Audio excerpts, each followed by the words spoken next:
It was a cold, rainy night when Dr. Elias Raymond received the call that changed his life forever. The hospital corridors were quiet, except for the faint hum of machines and the soft clicking of a clock on the wall. He had just finished a long, exhausting shift when the emergency phone on his desk rang. "Doctor, we found 2 little girls," said the voice on the line. "They were walking alone on the highway. They look hurt." Dr. Raymond sighed, rubbing his eyes. "Bring them in," he replied calmly, not knowing that this would be the strangest case he would ever face. When the ambulance doors opened, 2 small girls stepped out. They couldn't have been more than 7 years old. Their clothes were dirty, torn, and soaked from the rain. Their skin looked pale, almost gray. Their hair clung wetly to their faces and their eyes stared blankly ahead. The nurse tried to talk to them, but the girls didn't answer. They just whispered softly over and over again, "It hurts. We're hungry." Their voices were so low and broken that even the nurse felt a chill crawl up her spine. Dr. Raymond knelt down to their level. "Hey there," he said gently. "I'm Dr. Raymond. You're safe now. Can you tell me your names?" But they didn't respond. They only stared at him, both at the same time as if they shared one single thought. Something about them felt wrong. Inside the examination room, the air felt colder than usual. The fluorescent lights above flickered once, then steadied. The 2 girls sat quietly on the bed, their hands folded neatly on their laps.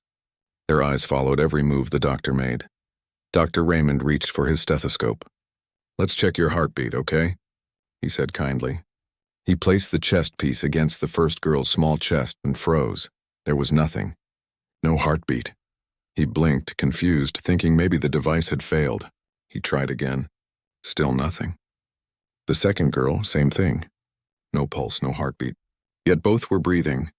He could see their chests rising and falling. He could hear their whispers. "It hurts.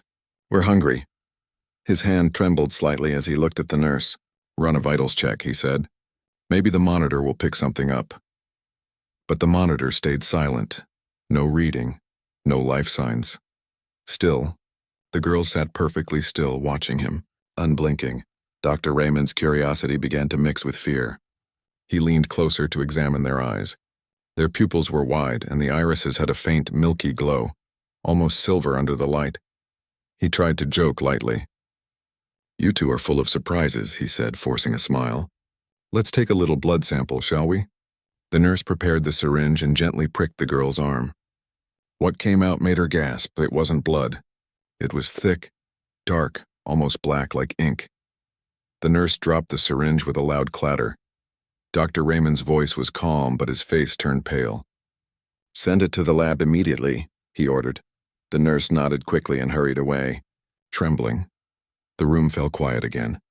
Dr. Raymond looked at the 2 girls, who were still sitting silently on the bed. The younger one tilted her head slowly to the side and smiled faintly, but it wasn't a child's smile. It was too calm, too knowing. "We're hungry," she whispered again, this time looking straight into the doctor's eyes. He felt his chest tighten. "Hungry for what?" he asked, though part of him didn't want to hear the answer, but the girl didn't reply. Instead, both sisters turned their heads toward each other, as if they were listening to something he couldn't hear. Then in perfect unison they looked back at him. "It hurts," they said together. A chill ran down his spine. The room temperature dropped so suddenly that his breath turned into mist. The lights flickered again. Somewhere down the hall a monitor beeped wildly and then stopped. He tried to calm himself. "Stay here," he said softly. "I'll be right back." But when he reached the door, he heard the faint sound of laughter, soft, echoing laughter, coming from behind him. He turned around. The girls were sitting exactly where he had left them. But now, their heads were both tilted at the same unnatural angle, their wide eyes gleaming under the flickering light. Dr. Raymond felt a shiver crawl through his body. Something deep inside him whispered that this was not a normal case. These girls were not just hurt. They were something else. And as he stood there, frozen in fear, both little voices whispered one last time before the lights went out. "We're hungry, Doctor. And it hurts." Dr. Elias Raymond stood in silence, his hand still frozen on the door handle. The laughter that echoed behind him faded as quickly as it began. For a long moment he didn't move. He could hear the rain hitting the hospital windows, the low hum of machines, and his own heartbeat pounding in his ears. He finally stepped out of the room and walked down the long, empty corridor. His shoes made soft squeaks against the polished floor. The hospital at this hour felt strange, too quiet, too still, as if holding its breath. At the nurse's station, the night nurse looked pale and uneasy. She held the vial of black liquid close to her chest. "Doctor," she whispered. "The sample, it's not blood. It's thicker, heavier, and it's moving." Dr. Raymond frowned. "Moving?" She nodded. Tiny ripples, like something alive inside it. He took the vial carefully and held it under the light. She was right. The dark substance was shifting slowly, as if breathing. His stomach turned. "I'll send it to the lab," he said. "We need results immediately." The nurse hesitated. "Doctor, those girls, who are they?" "I don't know," he replied quietly, "but I'll find out." When he returned to the examination room, both girls were lying on the bed, eyes closed. For a second, they looked peaceful, like sleeping angels. He almost felt sorry for them, almost. He pulled a chair close to the bed and sat down. "Let's see who you are," he whispered to himself, opening his tablet to check hospital records. No missing child reports matched their faces. No family had called. It was as if they appeared out of thin air. He looked at them again. Something about them didn't feel right. Not just the silence, not just the black blood. It was the way they moved. Even while sleeping, their small bodies twitched in perfect sync, like reflections of each other. Dr. Raymond rubbed his temples. "I'm just tired," he told himself. Too many night shifts, but his tired mind couldn't stop remembering their words. "It hurts. We're hungry." Hours passed. The storm outside grew louder. Lightning flashed through the tall windows, casting sharp shadows across the walls. Dr. Raymond dozed off in the chair beside their bed. When he opened his eyes again, it was 3:12 a.m. The lights in the room were dim. Everything was quiet until he heard the whisper. "Doctor?" He sat up, startled. The two girls were sitting upright now, their faces turned toward him. Their eyes were open, glowing faintly silver in the dark. "We're hungry." He swallowed hard. What do you want to eat?" he asked gently. "We have food here." But the older girl shook her head slowly. "Not that kind of food." He stood up. "What do you mean?" Neither of them answered. Instead, they both raised their hands and pointed at his chest. "It hurts here," the younger one said softly. "Inside." He stepped back, suddenly feeling the weight of the air pressing around him. The temperature dropped again. His breath came out in white clouds. Then both girls looked toward the corner of the room, the shadowed part where the light didn't reach. Their expressions changed. Fear. Real fear. Dr. Raymond turned his head. Slowly. There was nothing there. Just darkness. But when he looked back at the girls, they were lying down again, eyes closed, as if they had never spoken. He left the room, heart racing. In the hallway, his phone buzzed. It was the lab technician. "Doctor, you need to see this," the man said, voice shaking. "The black fluid, it's not organic. It's full of nanostructures, like engineered cells. It's not natural." "Engineered?" Raymond repeated. "Yes, someone made this." The doctor's hand trembled as he ended the call. He knew something now. These girls weren't victims and they were experiments, but whose? And why bring them to his hospital? He returned to their room again, slower this time. The light flickered. The smell of something metallic filled the air. The younger girl's eyes were open again. She smiled when she saw him. "You remember us," she whispered. The doctor froze. "Remember you?" he asked. "What are you talking about?" But she didn't answer. Instead, she turned her head toward her sister. Both began whispering together in perfect unison, words too soft to understand. Dr. Raymond felt his throat go dry. He took a slow step backward. Then the power went out. The hospital plunged into total darkness. For a moment there was nothing. No light, no sound, only the sound of soft breathing. And then in the dark, a voice whispered right next to his ear, "You promised you'd save us." He spun around. The flashlight in his pocket flickered on, and the beam landed on two small handprints on the wall. They were fresh, wet black. The hospital was silent. Too silent. Only the soft beeping of distant machines and the sound of rain against the windows filled the dark hallways. Dr. Elias Raymond stood still in the corridor, his flashlight trembling in his hand. The emergency lights had failed. The power was gone. And somewhere in the darkness, those two little girls were whispering again, "It hurts. We're hungry." He swallowed hard and forced himself to move. The beam of his flashlight danced weakly across the walls, revealing long shadows that seemed to shift when he wasn't looking. As he turned the corner, he saw the nurse's station, empty. A single chair was overturned, spinning slowly as if someone had just stood up in a hurry. Papers were scattered everywhere. The phone was off the hook, its dial tone humming softly through the silence. He picked it up. "Hello? This is Dr. Raymond. Is anyone there?" "Nothing. Just static." Then, faintly through the line, came a small voice. "Doctors, come play with us." He dropped the phone immediately. The sound of it hitting the desk echoed through the hall like a gunshot. He ran back toward the examination room, his heart beating fast. The door was open. The beds were empty. The girls were gone. He felt a sharp chill in the air, colder than before. A thick mist was spreading across the floor, curling around his shoes. He bent down to touch it, but it slipped away like smoke. He turned toward the corner and froze. On the wall, drawn in that same black substance he had seen before, were words, "You left us." His flashlight flickered. The mist thickened. From somewhere behind him came the sound of footsteps, slow, uneven, and wet. He turned quickly, pointing the light down the hall. Nothing. But then he heard the whisper again, right next to his ear. "You promised, Doctor." He swung around and almost dropped the flashlight. The beam landed on two small figures standing at the end of the corridor. The girls. Their eyes glowed faintly in the dark. Their faces were pale, but now something had changed. Their skin had strange dark veins running across it, glowing faintly under the light. Dr. Raymond's voice cracked. "Stay where you are.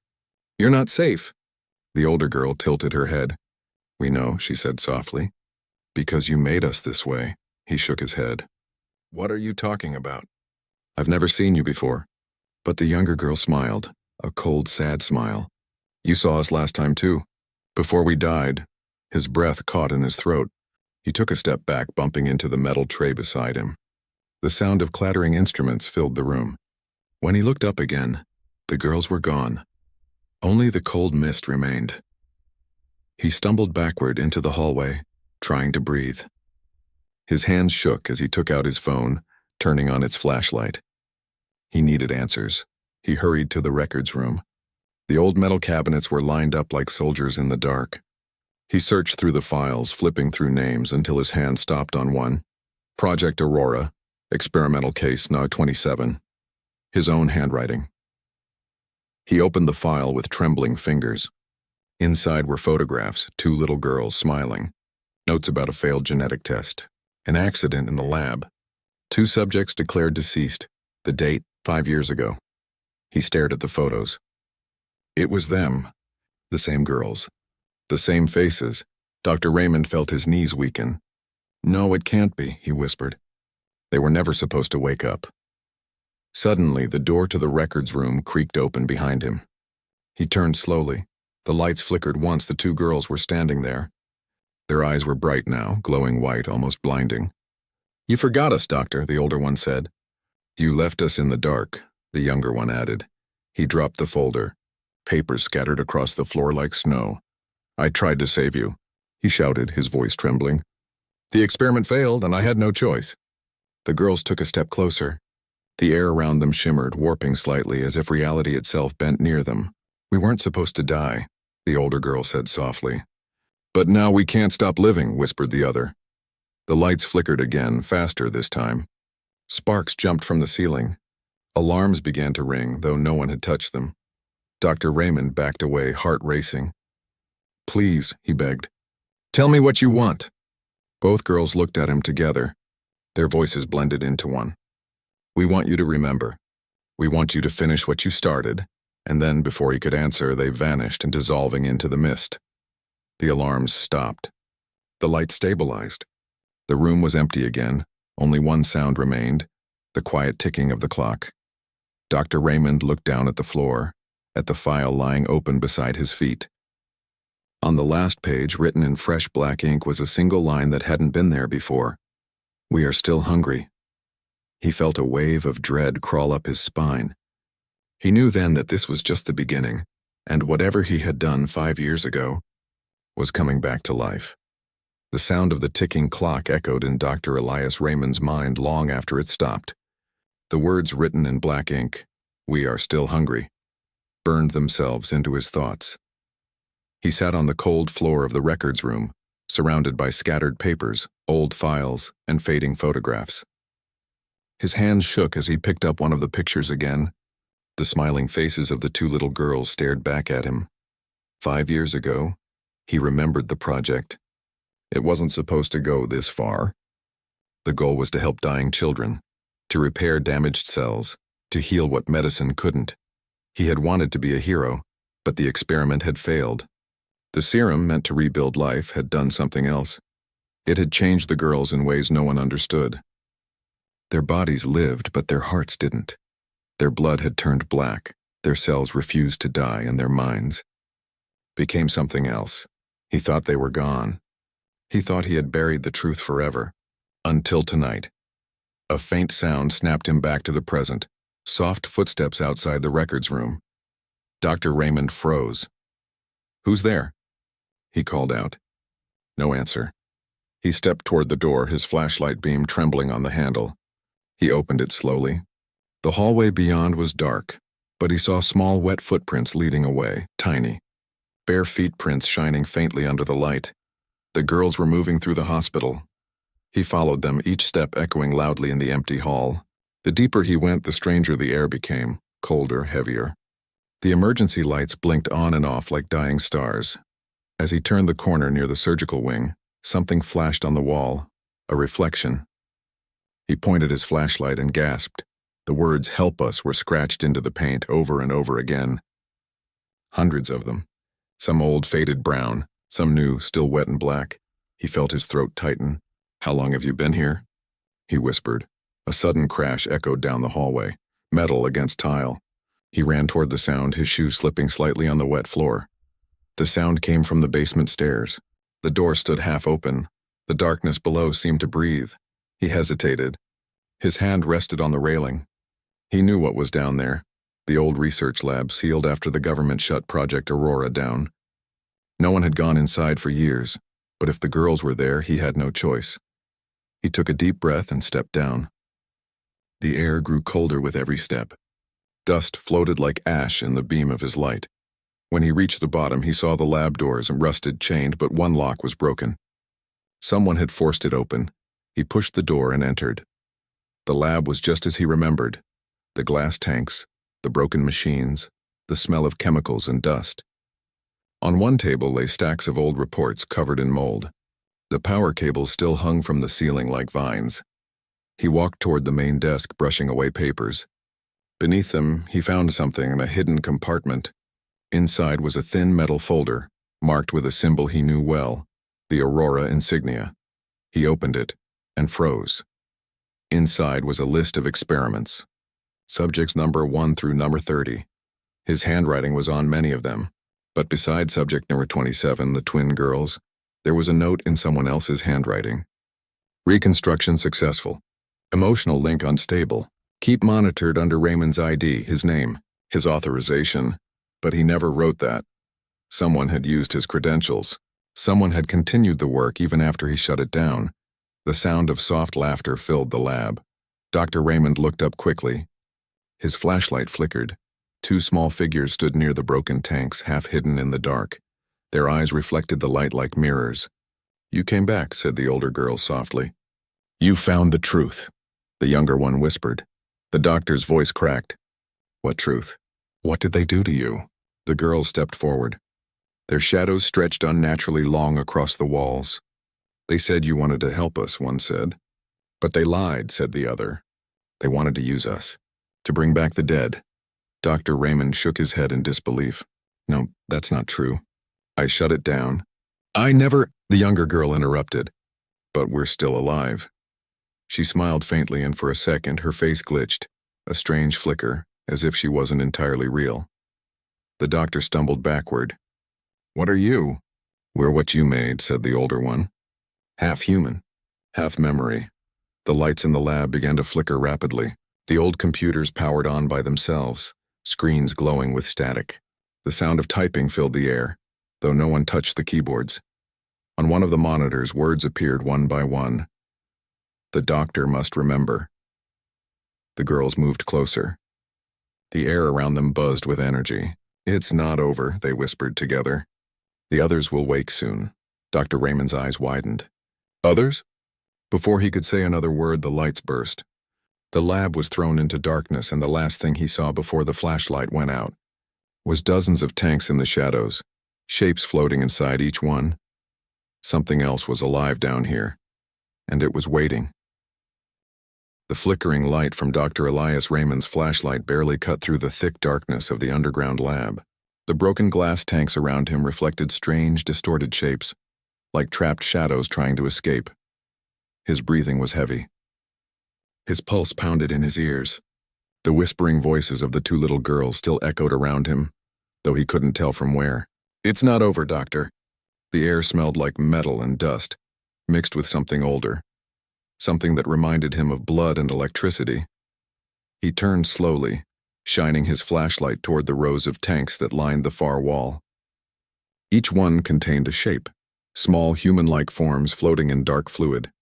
The outlines looked almost alive. He counted them. 1, 2, 3. There were 12 tanks still sealed, faintly glowing from within. A chill ran down his spine. If the twins were subject number 27, then who were these? A soft voice broke the silence. "You shouldn't have come back, Doctor." He turned sharply. The two girls were standing near the doorway side by side, their pale faces half hidden by the dark. The faint glow from the tanks lit their eyes, making them shimmer silver. Dr. Raymond's voice shook. "What happened to you? Who did this?" The older one stepped forward. "You did?" He shook his head. "No, I ended the project. I stopped everything before—" "You ended it," the younger one interrupted softly. "But they didn't stop. They kept going. They used your name." Dr. Raymond took a slow breath, trying to steady his voice. "Then tell me who." "Help me fix it." The older twin tilted her head. "Fix it?" she repeated. "You can't fix something that was never broken." Her tone was calm, but her eyes burned with something old. Anger, pain, maybe both. "We were the first to live again," she said. "The first to wake after death. But they didn't understand what they brought back." Dr. Raymond took a step forward, his flashlight trembling in his hand. "If you're alive, that means we can save you." "I can help." The younger girl smiled faintly, but it wasn't a child's smile. "Save us?" she whispered. "From what we are." Her skin began to ripple faintly like light bending under water. The black veins under her skin glowed faintly, moving like living roots. Dr. Raymond stumbled backward, his voice breaking. "What are you?" The older one answered. "We are what you made. We are hunger and pain and memory. We remember everything, Doctor." Her voice deepened slightly, echoing strangely in the room. "We remember the pain of dying, the cold table, your hands shaking, the lights above us fading, and then the darkness. We waited there for years. And now," she took another step closer, eyes glowing white. "Now we are awake." The doctor's back hit one of the old tables. A metal tray fell to the floor with a loud clang that echoed through the lab. The noise startled the girls for a moment, just long enough for Dr. Raymond to run. He dashed toward the emergency elevator at the far end of the lab, his heart pounding like a drum. He pressed the button repeatedly, but nothing happened. The elevator was dead. He turned around and froze. The twins were standing right behind him. "You can't run from what you made," the older one said. The younger one reached out her hand. Her fingers stretched slightly, too long, too thin. Her touch brushed his arm, and a sharp, icy pain shot through him. His veins darkened where she touched. He gasped and fell to his knees. "Please, stop," he whispered. The older twin crouched beside him, her expression soft now, almost kind. "You feel it now, don't you? The serum. It's still inside you." "You were part of it too," his eyes widened. "No, that's not possible," she nodded slowly. "It is. They used you to create us." Dr. Raymond's mind spun. Memories began to surface. Flashes of surgical lights, strange injections, experiments done late at night. He remembered signing off the reports. He remembered the accident. But there was one thing he didn't remember. The injection. Someone had drugged him, used his blood to stabilize the serum. He wasn't just their doctor. He was their source. He looked up at the girls, realization dawning on his pale face. You're connected to me. Yes, they said together. We are you. The lights in the lab flickered violently. Sparks flew from the ceiling. The tanks behind them began to bubble, the figures inside moving slowly. The twins turned their heads toward the tanks. The others are waking, said the older one. They're hungry too, whispered the younger. Dr. Raymond struggled to his feet. You have to stop this. They'll destroy everything. The twins looked back at him, their expressions calm and strange, almost peaceful. It's already begun, the older one said softly. The world forgot us, Doctor. But now we'll remind them. The lab alarm suddenly screamed to life. Red lights spun across the walls. The tanks cracked, spilling black fluid across the floor. The liquid moved on its own, crawling toward the doctor's feet like living shadows. He backed away, terrified, but the twins only watched. Don't be afraid, said the younger one gently. You made this. Now you'll see it grow. The floor shook. One of the tanks exploded, sending glass and fluid everywhere. Inside, something large and human-shaped began to move. Dr. Raymond stumbled back, eyes wide in horror. The twins stepped aside, their voices blending in perfect harmony. Welcome home, Doctor. The shadow behind the broken tank began to rise, and for the first time in his life, Elias Raymond realized he wasn't the one in control anymore. The lab shook as alarms blared through the underground facility. Red lights flashed on and off, throwing long, twisted shadows across the walls. Dr. Elias Raymond stumbled backward, shielding his face from shards of glass as another tank shattered nearby. Dark fluid splashed across the floor, moving like a living thing. It crawled over the tiles, spreading fast, reaching toward the cables and machines, making them spark and sizzle. The doctor's breath came in short gasps. His clothes were soaked, his hands trembling. What have I done? He whispered to himself. The two little girls stood calmly in the center of the chaos. Their white hospital gowns fluttered in the artificial wind, their eyes glowing brighter with every passing second. It's too late to ask that now, the older one said softly. Dr. Raymond turned toward her. Tell me what's happening. What's inside those tanks? The younger girl's voice echoed faintly, almost like it came from two mouths at once. You already know, Doctor. You just don't remember. He stared at them, shaking his head. No, I shut this down. The government destroyed everything. No, the older twin whispered. They didn't destroy it. They moved it. They improved it. She pointed at one of the cracked tanks where something large was beginning to move. The glass bent outward as if something inside was pushing against it. Dr. Raymond's flashlight trembled in his hand as he shined it toward the tank. For a second, he saw a face pressed against the glass, pale, bloated, and human. Then it vanished into the dark fluid. They called it Project Aurora, she continued. A way to reawaken dead tissue, to make soldiers who could never die. But something went wrong. We remembered our pain. Dr. Raymond staggered toward one of the control panels, pressing buttons, trying to shut everything down. Sparks burst from the wires. The system refused to respond. None of this should still be working, he shouted. This place has been abandoned for years. The younger girl giggled quietly. You think time means anything here, Doctor? You think death does? Her voice changed as she spoke, deeper for a moment, almost mechanical before returning to normal.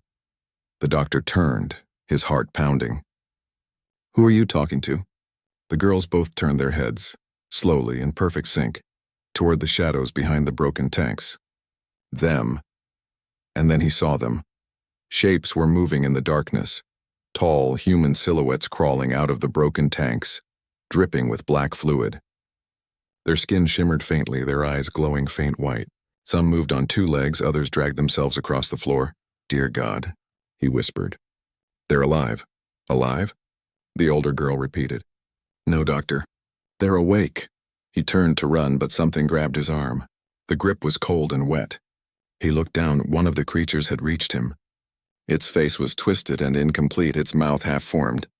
Help us, it croaked in a broken voice. Dr. Raymond pulled away, stumbling back.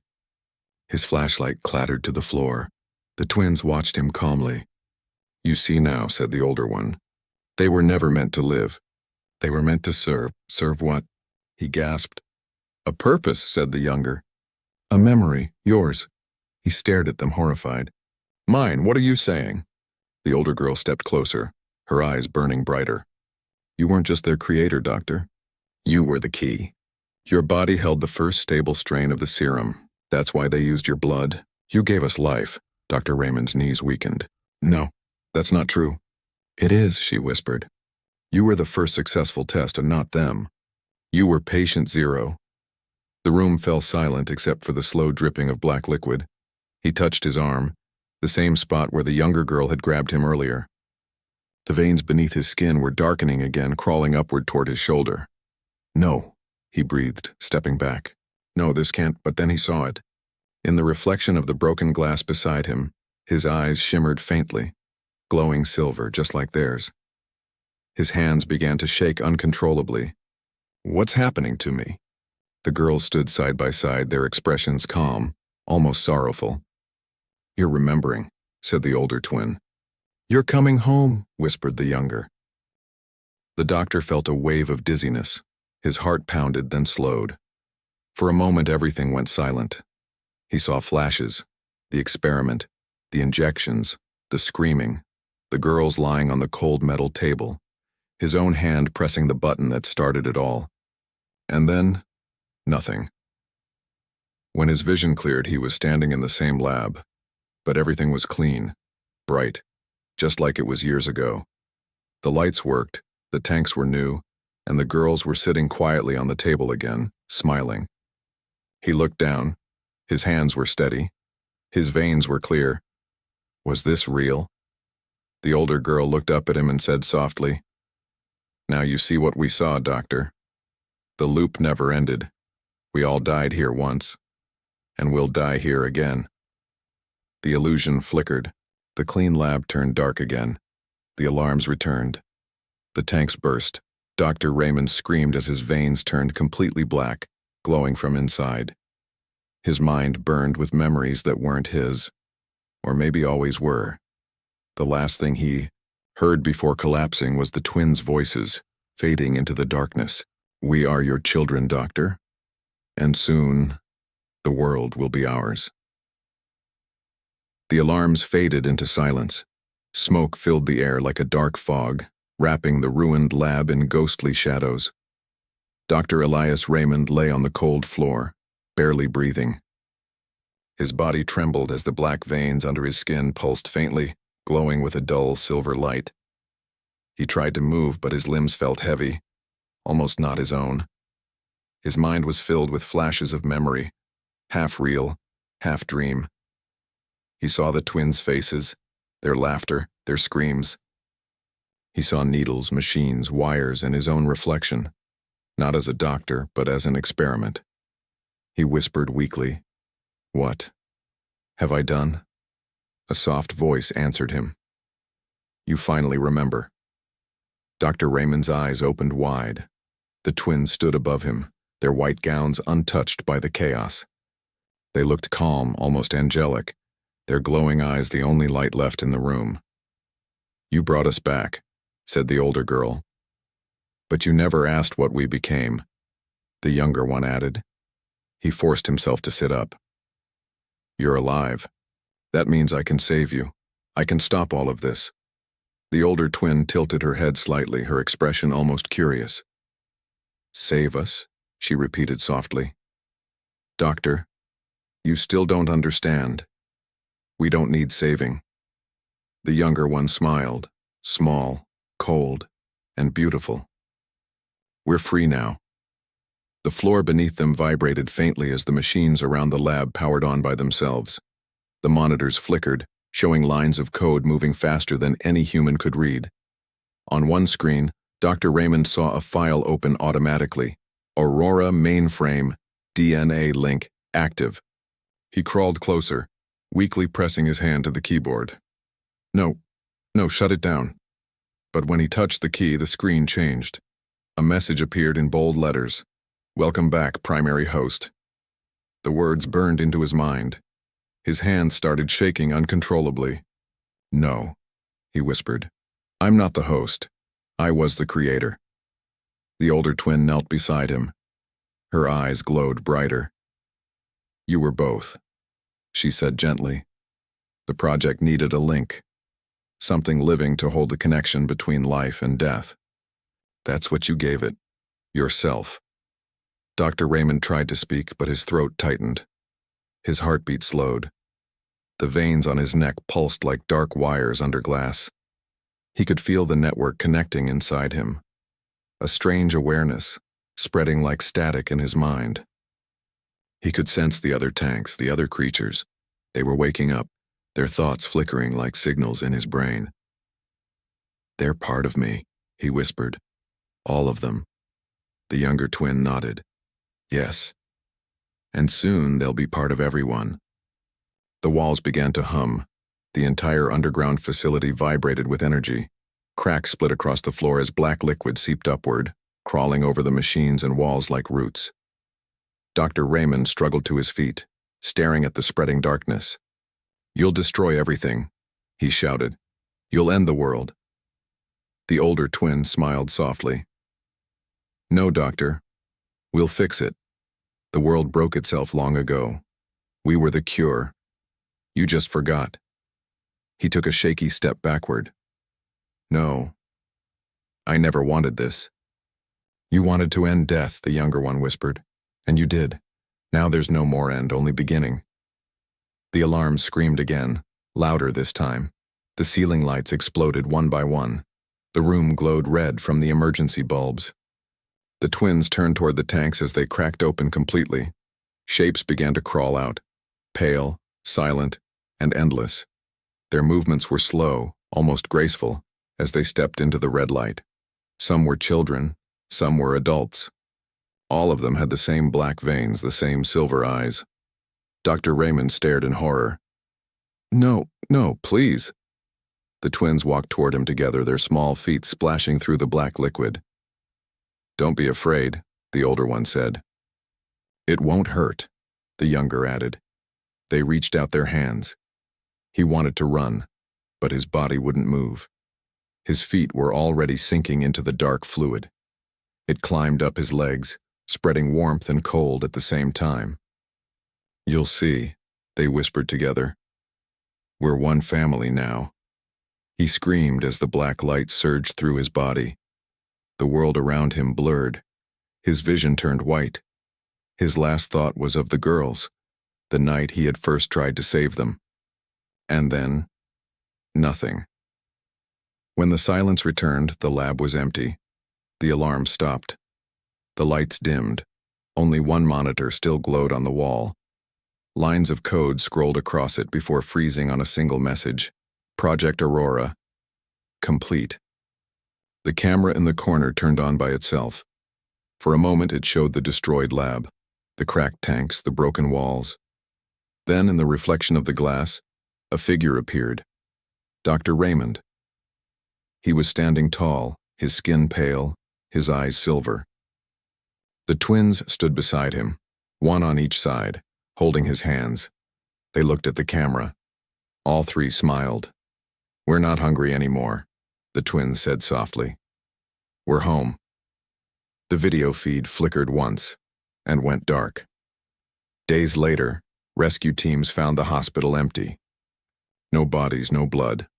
Only one file was left open on the terminal. Dr. Elias Raymond, status, reconstructed. And beneath it, one final line written in black. "It hurts no more. The world is awake."